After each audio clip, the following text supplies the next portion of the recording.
Kani siya ang dump site na gibalhinan sa dump site gikan sa diversion. Hindi tawag incineration. Ang ano to?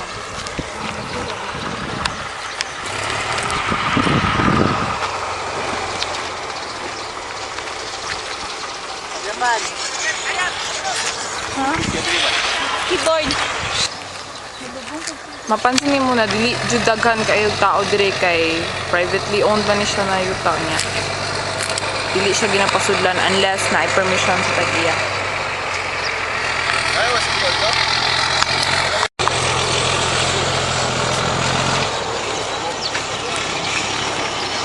Buwa dito dito.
Kita ninyo mga lata nakasegregate na daan na siya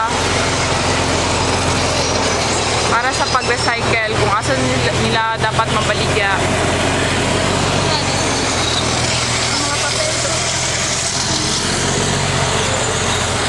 Yung mga papel nakasegregate na daan.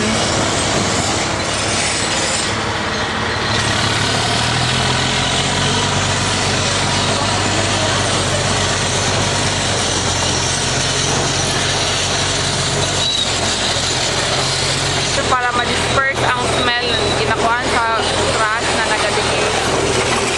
So, tama lang dun na natay-ani siya na place ang dump site. Yung ano? Tanan na adiri.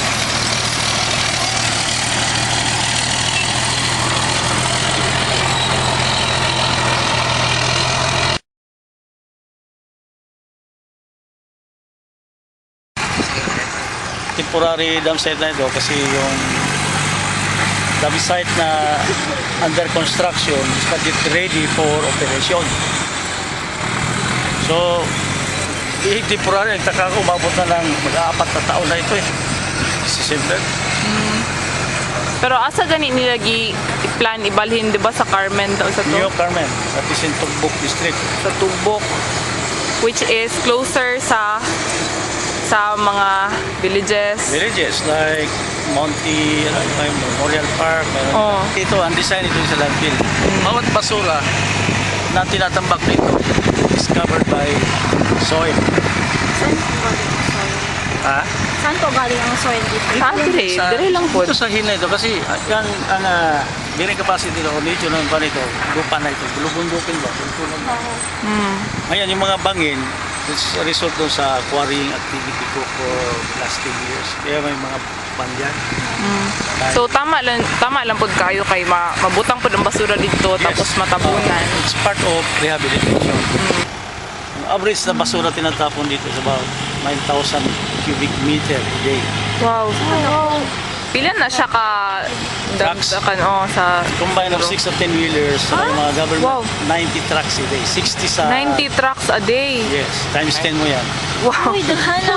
93. So ginawa ko naman dito, initiative ko na lang, no choice ako, I have to segregate the non-biodegradable at saka yung nadadagta, iwanan. Naka-segregate kaya ito ang napipirahan din lata. yan, yung lata. Oo. 17 items ang ginagawa. I do not do it alone eh. Marami yan sila. Yan. Pero at least tawag ko dyan ang mga eco-soldiers. Eco-soldiers. Tama dyan. Eco-soldiers. Ako na nagbinyag dyan eh. Tataka sila.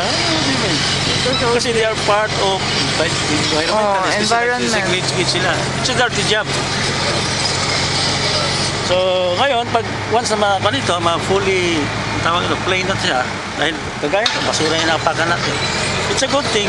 Mayroon akong kwan, there's a presence of soil like, ganito, baro materials, hindi sandilong.